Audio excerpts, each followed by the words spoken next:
Aksyon! Balita Evening Edition. Kagkaroon ang inyong news team. Una sa balita, una sa aksyon. Mayong gabi syudad sa Bacolod, Western Visayas, kag Bugos nga Pilipinas. Welcome na sa pagpangalagad sa Aksyon Balita Evening Edition. Karon nga adlaw Lunes, Oktubre 12, tuig 2020. Ako ang inyong matag balita, Aksyon Dale Salazar. Una sa balita, una sa aksyon. Para sa mga headlines, una kita sa mga balita lokal. Apat ka mga sakada nga nag-abot sa probinsya nag-positibo sa COVID-19. 23 ka mga barangay sa Negros Occidental gindeklarar nga drug cleared. Sa balita national, Velasco ginpili bilang bago nga House Speaker. Palasyo nagklaro nga ginadilian sa gihapon ang pagpatigayon sang bulang sa Pilipinas. Sa balita international, Hong Kong scientist nag-claim nga epektibo ang anti-microbe drug battle coronavirus. Sa sports balita, Lakers kampiyon sa 2020 NBA Finals. LeBron James ginhingadlan nga Finals MVP. At sa showbiz balita, 51 ka mga kandidata magpainis-indis sa Miss Universe Philippines sa Oktubre 25. Una sa balita, una sa aksyon. Detalye sang mga balita lokal pagkatapos gid lamang sini. Ano gid bala ang role? Tinatawag nilang new normal ang mga aksyong nakasentro sa pagpapahalaga sa kalusugan. Ginagawa natin ang new normal behaviors na ito ngayon upang makaiwas sa COVID-19. Pero kung tutuusin, marami sa mga hakbang na ito ay mga kaugalian na ating natutunan at dapat ginagawa noon pa man. Makakatulong ang mga ito sa pag-iwas sa anumang sakit. Tulad ng paglilinis ng kamay, tinuro sa atin simula pagkabata na maghugas pagdating sa bahay, bago kumain at pagkagamit ng palikuran. Sa panahon ngayon, dapat mas madalas na ang paglilinis ng kamay. Bukod sa paggamit ng tubig at sabon, maaaring gumamit ng alcohol-based hand rub o sanitizer kahit nasan ka man. Kapag naglilinis ng bahay, kailangang mas dalasan ang pag-disinfect ng mga bagay na palaging hinahawakan. Makakagawa ng pang-disinfect gamit ang ordinaryong bleach na panglaba. Maghanda ng isang parte ng bleach at ihalo ito sa 9 na parte ng malinis na tubig. Kung hindi naman emergency, hindi na kailangan pumunta pa sa doktor dahil sa telemedicine. Kapag nahihirapan sa paghinga at iba pang malalang sintomas ng sakit, agad na kumonsulta sa doktor. Maaari ring tumawag sa Barangay Health Response Team o BHERT. Huwag kalimutan ang mga natutunan dahil ito ang ating sandata para maging handa sa new normal.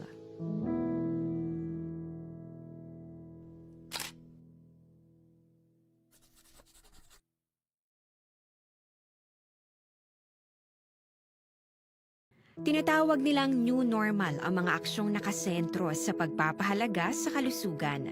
Ginagawa natin ang new normal behaviors na ito ngayon upang makaiwas sa COVID-19. Pero kung tutuusin, marami sa mga hakbang na ito ay mga kaugalian na ating natutunan at dapat ginagawa noon pa man. Makakatulong ang mga ito sa pag-iwas sa anumang sakit. Tulad ng paglilinis ng kamay, tinuro sa atin simula pagkabata na maghugas pagdating sa bahay, bago kumain at pagkagamit ng palikuran. Sa panahon ngayon, dapat mas madalas na ang paglilinis ng kamay.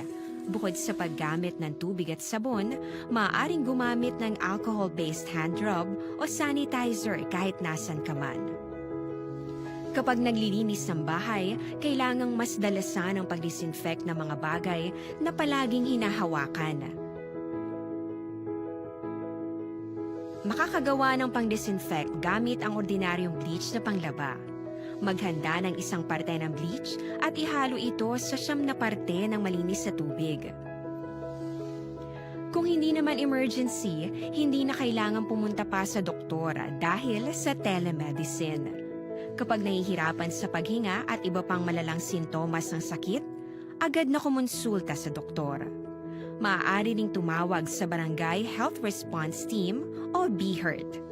Huwag kalimutan ang mga natutunan dahil ito ang ating sandata para maging handa sa new normal.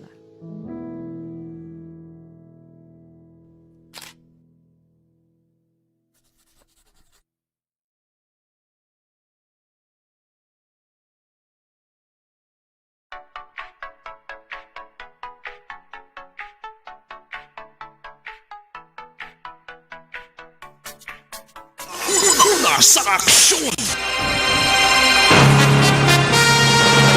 Action Radio Philippines Standard Time, alas 6:10 kagkaron sa detalye na sang balita lokal. Gindeklaras ang Philippine Drug Enforcement Agency ang 23 ka mga barangay sa probinsya ng Negros Occidental bilang drug-cleared barangays. Suno kay PDEA Negros Occidental Head Nicolas Gomez sa 52 ka mga barangay nga ginpaidalom sa deliberasyon sa ika-21 nga Regional Oversight Committee nga pangunahan ni PDEA Regional Director Edgar Apalia tinalikdan nga Bernes. 23 gid lamang ang nadeklarar nga drug-cleared barangay samtang 29 naman ang wala makapasara bangod sa maid-id nga deliberasyon kag kakulang nga mga dokumento. Nagalaom si Gomez nga madugangan pa ang numero sa mga drug-free barangay ilabi na sa Bacolod sa natalana nga deliberasyon sa katapusan nga semana sa bulan sang Oktubre kag Nobyembre karon nga tuig.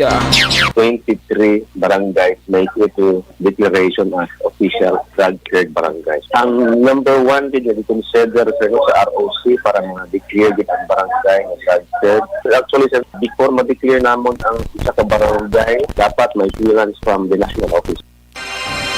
Dapat yan si PDEA Negros Occidental Head Nicolas Gomez.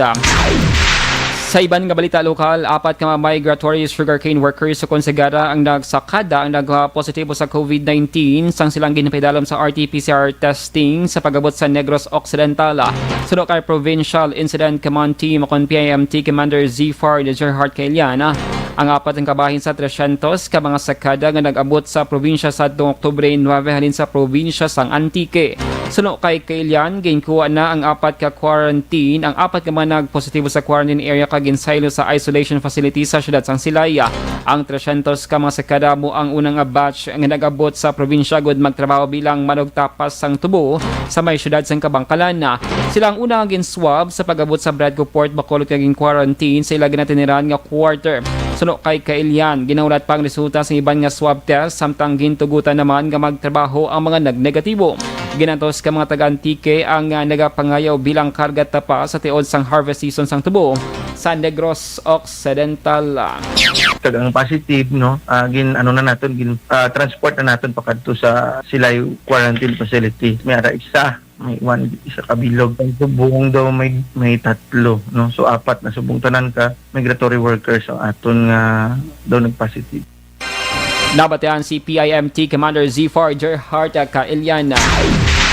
Samtang ginakonsiderara ni Bacolod Mayor Bing Leonardi ang pag-lift o pagkakas ang pagsira sa 3 kadalago ng mga merkado sa syudad sa Bacolod sa adlaw sang Domingo. Inisuno kay Bacolod Vice Mayor Alcida Familiara ng chair sa Bacolod IATF. Si Mayor Evelio Leonardi ang may existing Executive Order No. 50 angon sa pagsira sang Libertad, Burgos kag Central Markets para sa patigayon nga disinfection sa kada Domingo nga adlaw. Suno kay Familiaran, may pila ka mga public market vendors ang nagpangabay sa syudad nga tugutan sila nga magbaligya sa Domingo nga adlaw. Suno kay Familiaran, ginatunan sa karon ang posibilidad nga pagpatigayon sang Bacolod CDRRMO sang disinfection sa kada Sabado sang gabi. Ginabi-abi naman ni Familiaran ang ini nga proposal kag iga-konsulta ini ni Leonardia sa Emergency Operations Center kon EOC sang syudad. Well, I think consider na ni Mayor Supong. Oo. Ang doctor na tunan kung makalangan kang report na disinfect. Sa Saturday, gabi, tapos para sa kaaga, balikira sila. Nabatian si Bacolod Vice Mayor Alcida Familiaran. Padayon ng zero backlog sang extraction team sang syudad sa Bacolod sa mga nag-positibo sa COVID-19 sa kada adlaw. Ginpahag ng Executive Assistant Ernesto Pineda pamuno sang extraction team ang listahan sa mga nag-positibo sa COVID-19 sa tong Biyernes kag Sabado nga adlaw ang na-extract na o nasaylo na sa isolation facility. Samtang padayon naman ang pagkuha sa mga nag-positibo sang Domingo nga adlaw, Oktubre 11 kon kahapon. Ginakabig ni Pineda nga dako mabulig sang zero backlog sa tuyo nga hindi na maglapta pa ang virus. Suno sa opisyal, dako ang posibilidad nga magdamo ang COVID-19 cases sa tiyon nga hindi ma-isolate ang COVID-19 positive. Padayon ang panawagan ni Pineda sa kooperasyon sa mga nag-positibo para sa kayuhan nila kag maproteksyonan man ang ila nga pamilya. Ate, zero na yan. Zero na ang ato niya, no? Isang religat niya, adlaw, Friday. Ang amon nga may list ng Friday sa 30 and Sunday. Oo. So on Sunday, ng ongoing. Pero Dapat yan si Executive Assistant Ernesto Pineda.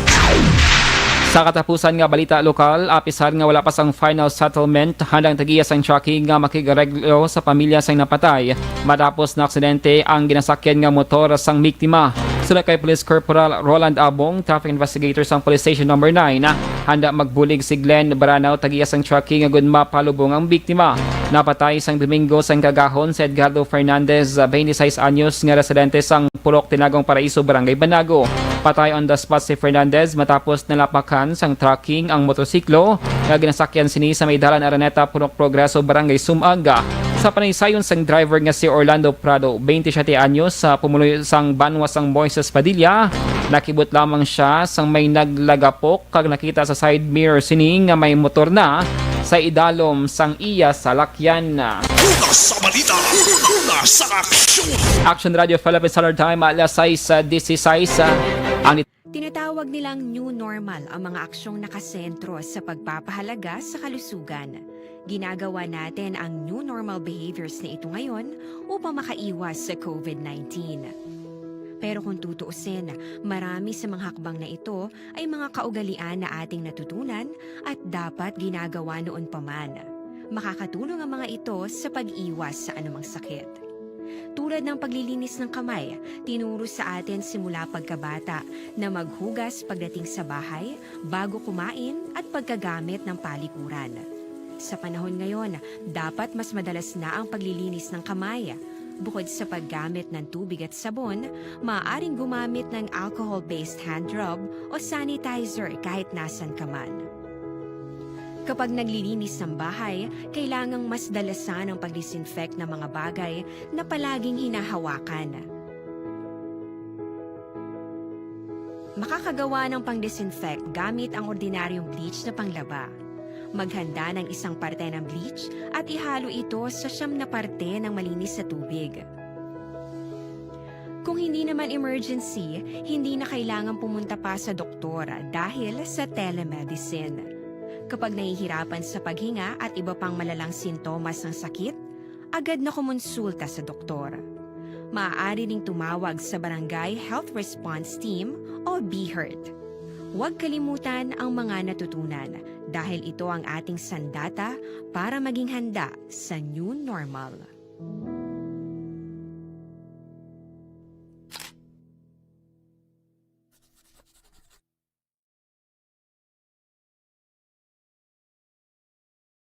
Tinatawag nilang new normal ang mga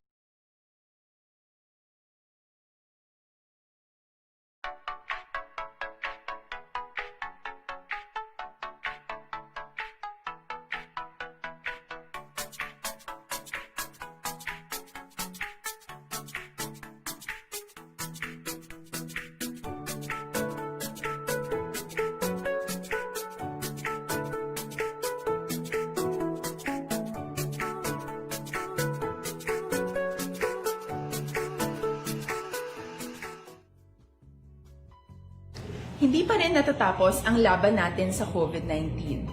At sa labang ito, isa sa pinakamahalagang armas natin ang tamang impormasyon. Importanteng maalam tayo kung paano ba natin mababawasan ang tsansang mahawaan tayo ng COVID-19. Pero, ano nga ba ang alam natin ngayon tungkol sa pagkalat ng COVID-19? Base sa kasalukuyang pag-aaral, ang COVID-19 ay sumasama sa droplets sa tuwing may umuubo, bumabahing, kumakain, nagsasalita, o kahit sa paghinga. Kadalasan, hindi natin namamalayan ang pagtalsik ng mga droplets na ito dahil hindi sila nakikita. Ano naman ang magagawa natin para maibaba ang exposure natin o tsansang magka-COVID? Kailangan nating maibaba ang exposure mula sa virus tuwing nakikipagsalamuha tayo sa iba. Isa sa pinakamainam na tool ang face mask upang mabawasan ang ating exposure at ang pagkalat ng COVID-19. Kaya naman, face mask ang bida topic natin for today. Binabawasan ng mask ang tsansang makahawa at makapanghawa tayo sa ibang tao. Ayon sa current studies, kaya nitong bawasan ang ating risk of infection ng 67%. Ngayon, napakadami ng face mask na available para sa atin. Ika nga options, options, options. So, how do you get to decide which one to use? I-ready ang inyong mga phone at i-screenshot ang mga comparison na ito ng iba't ibang mask.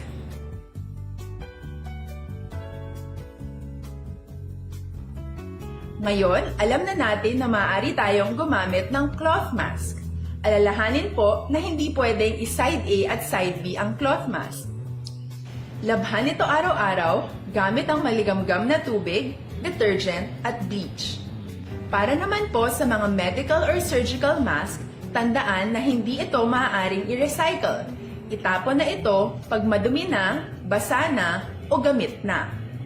Samantala, ilaan naman po natin ang mga N95 mask para sa ating mga healthcare workers na patuloy na nakikipaglaban sa COVID-19. Huwag din po natin kalimutan na hindi natin nirerekomenda ang paggamit ng N95 respirators with valve.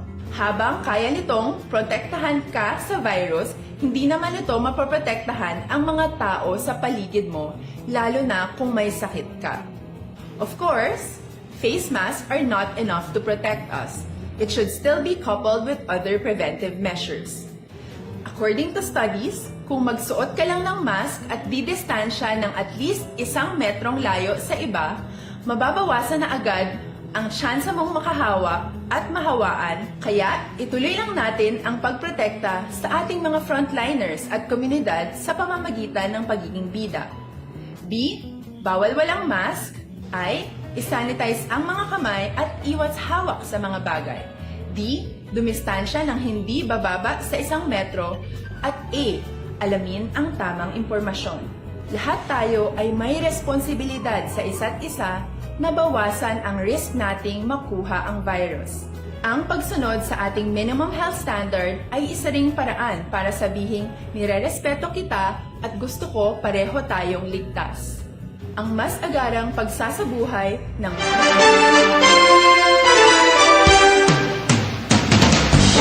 Lasay sa 22 sa Aksyon Radio Philippine Standard Time kagkaroon sa detalye na sang balita nasyonal. Gain pahalin sa pwesto bilang House Speaker si Taguig Representative Alan Peter Cayetano kang nagbulos si Marinduque Representative Lord Alan Velasco. Ini matapos ang sesyon sa mga kongresista sa Quezon City Sports Club subong adlaw. Sa boto nga 186 ka yes, gain pahamtang si Velasco bilang leader sa Kamara. 151 ka mga boto ang kinahanglan para makapungko bilang House Speaker. Nagbisuta sa kodita ang speakership ni Cayetano matapos ginsuspense ni ang sesyon sa Kamara nagligad nga semana samtang hiyara sa tunga-tunga sang debate sa gradusyon nga 4.5 trillion 2021 national budget. Base sa ginkasugtan nga term sharing agreement sa Oktubre 14 magapungko si Velasco bilang House Speaker. Gintawag naman ni House Speaker Alan Peter Cayetano nga peke ang pag-elect sa kay Marinduque Representative Lord Alan Velasco bilang bago nga speaker matapos ang ginaligar illegal nga proceedings nga ginhimo sa guwasang batasang pambansa agud punggan ang budget deliberation sa gradusyon nga 4.5 trillion pesos nga national budget para sa 2021.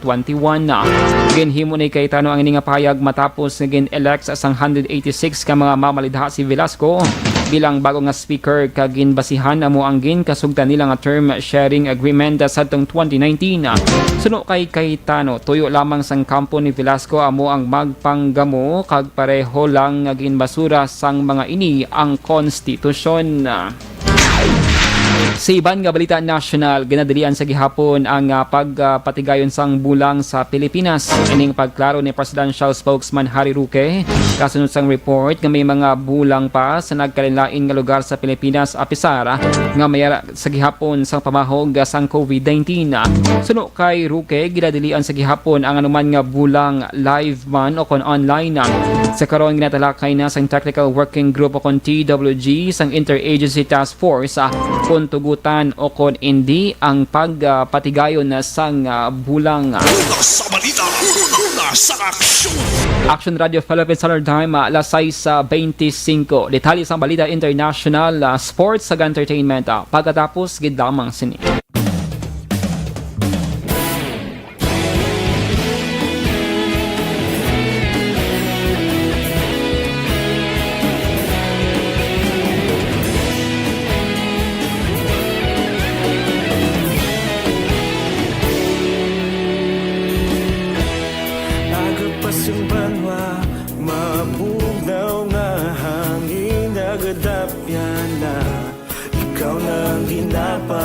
Di alam mo ginasandigan,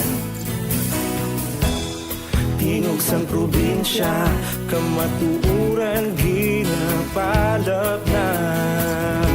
Minsay nga may dala, paglaong kag kasanat. Tinuig na nagligan, ikaw gihapon ang ako nga istasyon. Sa paghudlak sang adlaw, sa pagtuhaw sang biton, mga balita ang dala inspirasyon. Aksyon radyo, bakolod man sa gihapon. Padayon Aksyon radyo, bakolod saludo sa imo. Padayon Aksyon radyo, salamat sa pagserbisyo. Patas kag balanse, matuod nga mensahe, wala sang ginagampingan. Padayon Aksyon radyo.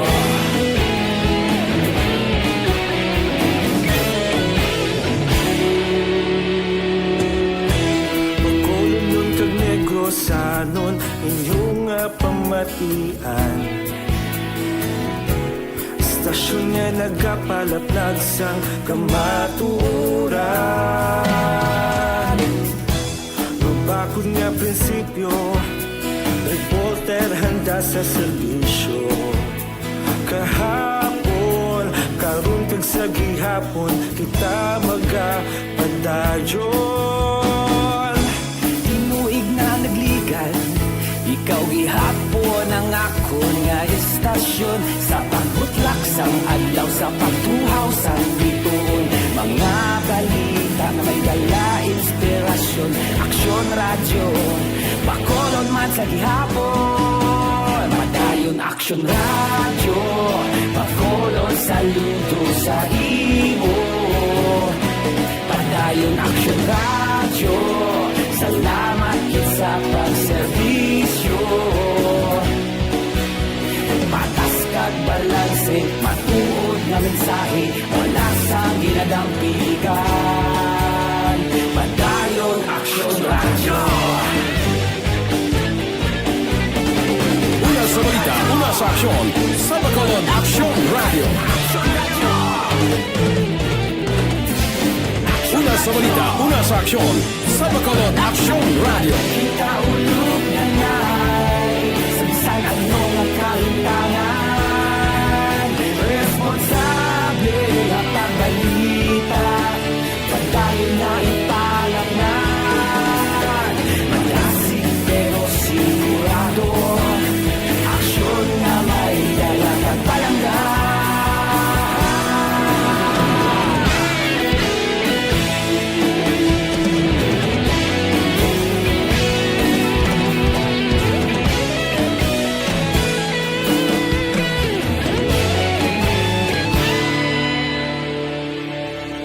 Padayon Aksyon radyo, bakolod saludo sa imo.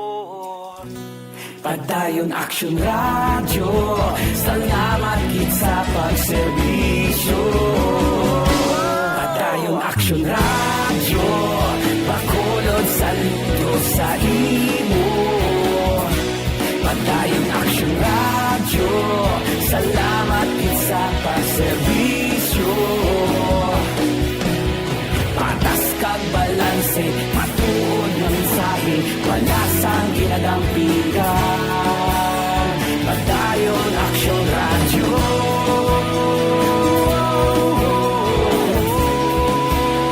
Padayon Aksyon radyo.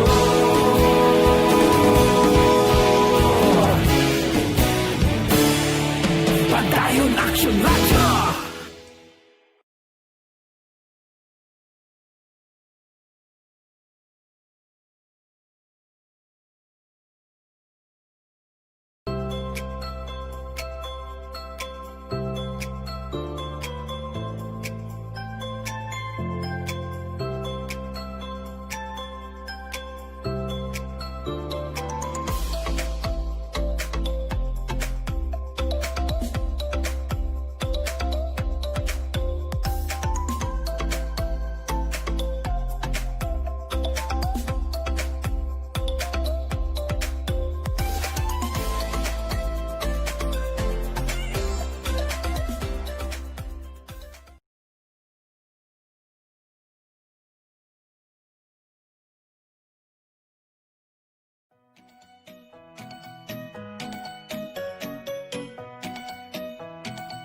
Nasa aksyon!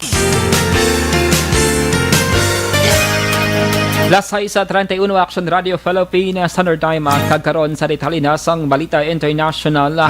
Nag-claim ang pila ka mga scientist sa Hong Kong mayroon sang promising result sa antimicrobial drug nga ginausar sa stomach ulcer sa kag bacterial infection sa pakig-away sa coronavirus sa mga sapat.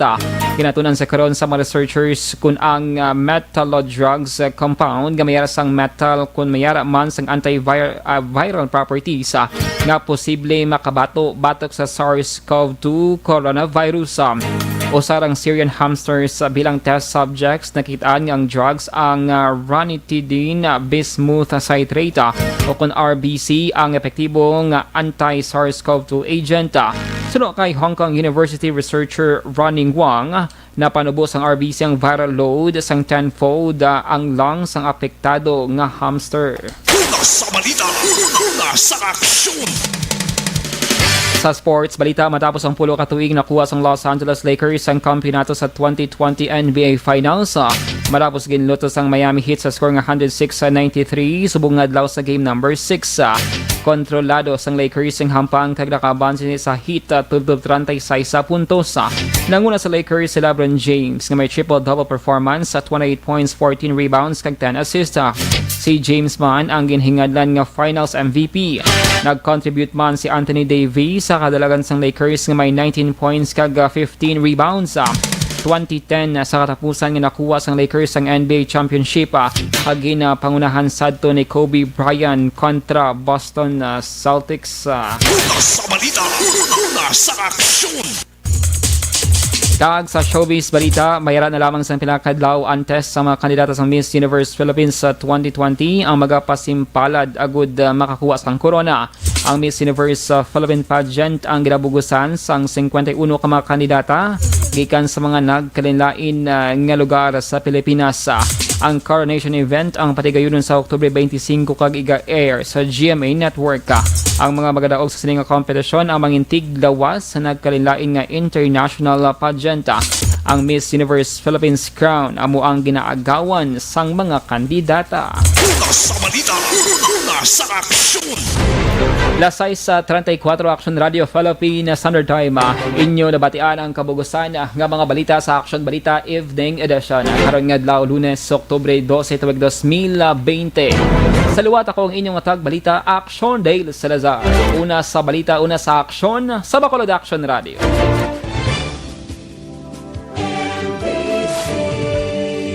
Manila Broadcasting Company.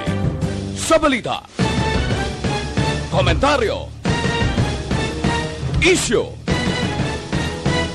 serbisyo publiko. Aksyon Radio! Sa Bacolod, Aksyon Radio! Aksyon!